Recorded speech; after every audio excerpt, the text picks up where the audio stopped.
அனைவருக்கும் வணக்கம். மதாபிதா குரு தெய்வ ஆசிகளுடன் எம்பெருமான் ஸ்ரீ உச்சிஷ்ட மகாகணபதியும் அனைவருக்கும் நீண்ட ஆயுளையும் நிறைந்த செல்வத்தையும் உயர்ந்த புகழையும் மெய்ஞானத்தையும் பேரறிவையும் பிரபஞ்ச ஞானத்தையும் பெருமையுடன் வழங்கட்டும். அனைவருக்கும் எனது மானசீகமான வாழ்த்துக்கள், மானசீகமான ஆசைகள்.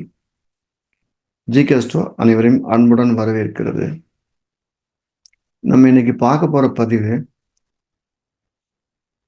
உணவு தொழில் ஜோதிட ரீதியாக யாருக்கு சிறப்பாக அமைகிறது அப்படிங்கிற தொழில் தான் பார்க்க போறோம். இதை நம்ம ரெண்டு விதிகளை பார்த்துரும். ஒன்று, தொழில் பண்ணக்கூடிய யோகம் இருக்கான்னு முதல்ல பார்க்கணும். அப்படின்னா லக்னத்திற்கு சந்திரன் 6, 8, 12 அமையக்கூடாது.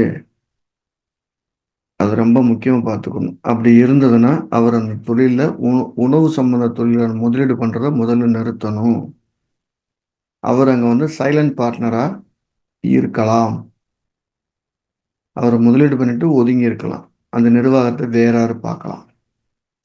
இல்லைன்னா அவர் ஒர்க்கிங் பார்ட்னர் வேலை செய்யலாம். அவர் முதலீடு அங்கே இருக்கக்கூடாது. ஒன்று அவர் இருந்தால் அவர் முதலீடு இருக்கக்கூடாது, முதலீடு இருந்தால் அவர் இருக்கக்கூடாது.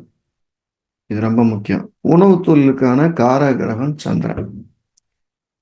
தொழிலை குறிக்கக்கூடிய காரகிரகம் சனி. அப்ப சனி சந்திரன் சேர்க்கை பார்வை சனி சந்திர நட்சத்திரத்தில் இருக்கிறது, சந்திரன் சனித்துல இருந்தாலே அவங்களுக்கு உணவு சார்ந்த தொழில் மேல ஈடுபாடு இருக்கும். நம்ம பிறந்த கால ஜாதகத்துல சந்திரனை சனி பார்த்திருந்தாலோ, சந்திரன் சனி சேர்ந்திருந்தாலோ, சந்திரன் சனி நட்சத்திரத்தில் இருந்தாலோ, அதே மாதிரி சனி சந்திரனத்தில் இருந்தாலோ நமக்கு உணவு சார்ந்த தொழில் சிறப்பாக வரும். இந்த கிரக அமைப்பு இருந்து இந்த கிரக அமைப்பு லக்கணத்திற்கு 6, 8, 12 உறுதியா வரக்கூடாது. 4ல் வந்தா பெரிய தொந்தரவு வராது. இதுதான் முக்கியமான விதி. இதுதான் ரொம்ப ரொம்ப முக்கியமான விதி.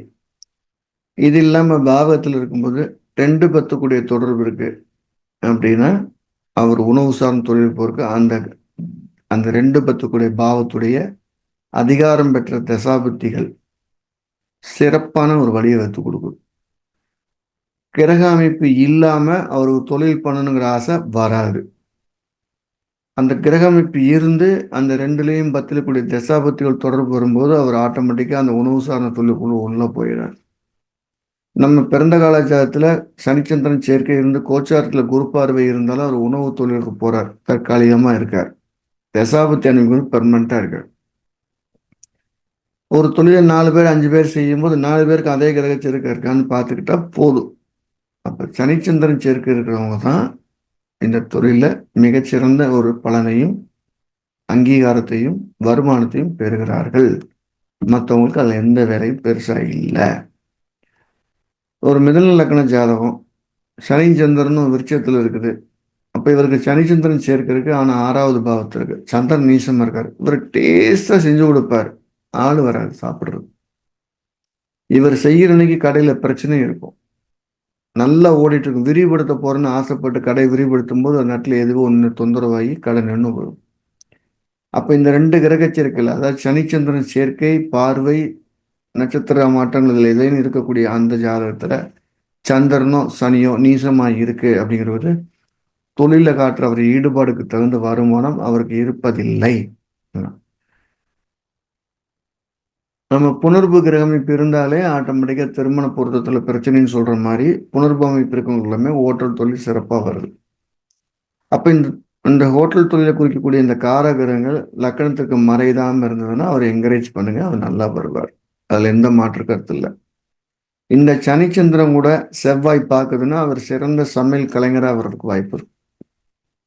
அந்த சனிச்சந்திரன் தொடர்போட குரூப்பாக இருக்கும்போது அது நல்ல வருமானம் ஊட்டி 1க்கு 2, 3, 4ன்னு கடைகளுடைய எண்ணிக்கையை விரிவுபடுத்திக்கிட்டே போற சக்தி இருக்கு. அப்ப இந்த சனிச்சந்திரன் கூட சேரக்கூடிய சுபகிரகங்கள் இந்த கடையை விரிவுபடுத்தி கொண்டே போச்சும். இந்த சனிச்சந்திரன் தொடர்பு கூட ராகு சம்பந்தப்படும் போது அவர் அந்த தொழில் ஏற்படுத்தி அதுல இருந்து வரக்கூடிய வருமானத்தை வட்டி கட்டுறார், கடனை கட்டுறார். இதேன்னு ஒரு பிரச்சனையை சமாளிக்கிறதுக்கே போதும் காலம் அந்த புறம் விரயம் பண்ணிட்டு இருக்கிறார். இதுதான் அந்த விஷயம். இந்த சனிச்சந்திரன் சேர்க்க 2 பேருமே ராகு நட்சத்திரம்னா ரோட்டோர கடை போடுறார். ரோட்லயே ஒரு தள்ளுவண்டி கடை, அதுல நல்லா சக்சஸ் ஆகும். ஒரு பாவகிரகத்தின் காரகிரகங்கள் தனது காரகத்தை தொடும் பொழுது அது கண்டிப்பா நஷ்டத்தை கொடுக்காது. அப்ப சனிச்சந்திரன் சேர்க்கை ராகு மேல உட்கார்ந்து ராகு நட்சத்திரத்துல இருக்கு, ராகு கூட இருக்குனாலே அவர் தள்ளுவண்டி கடையில கடை ரொம்ப நெருக்கடியா இருக்கக்கூடிய இடத்துல பண்ணும்போது கடை நல்லா ஓடுது. அந்த கடையை விசாலமா நல்ல இடமா பண்ணும்போது கடைக்கு ஆள் வர மாட்டேங்குது.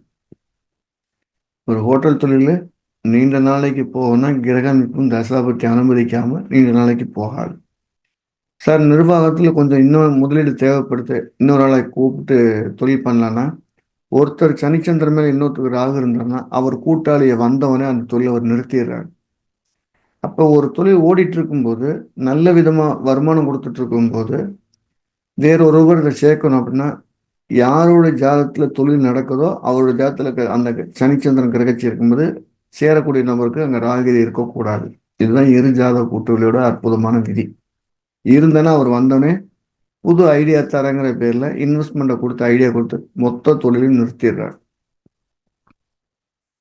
இந்த சனிச்சந்திரன் சேர்க்கை செவ்வாறாக சேர்ந்திருந்தாலோ செவ்வாறாக பார்த்திருந்தாலோ அரசாங்கத்தினால கடுமையான தடை வந்து அந்த அந்த ஹோட்டல் ஒரு இடத்துல நின்றுது.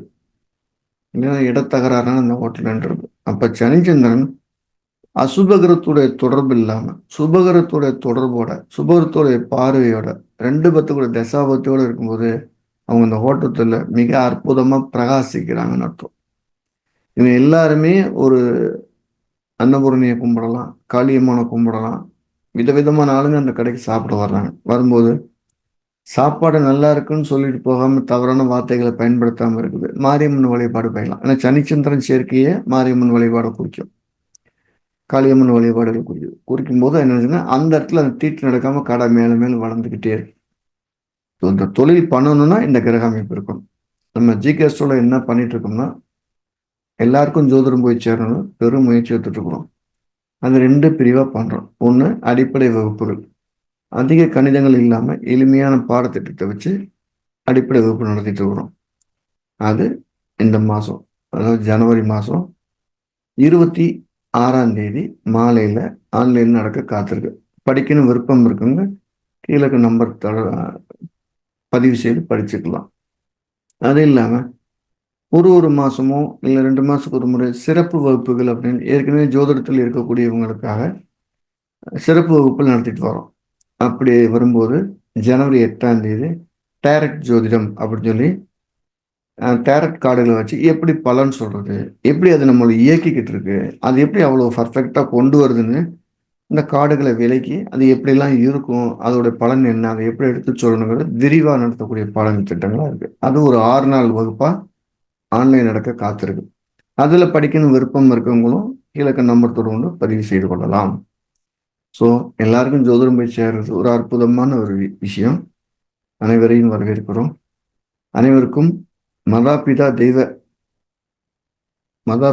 தெய்வ குரு ஆசிரியர்களுடன் எம்பெருமான் ஸ்ரீ உச்சிஷ்ட மகா கணபதி அனைவருக்கும் நீண்ட ஆயுளும் நிறைந்த செல்வமும் உயர்ந்த புகழும் மெய்ஞானமும் பிரபஞ்ச அறிவும் பெருமையுடன் கிடைக்கட்டும். எல்லாரும் மின்புற்ற வாழ வாழ்த்துக்கள். அனைவருக்கும் எனது மானசீகமான வாசிகள்.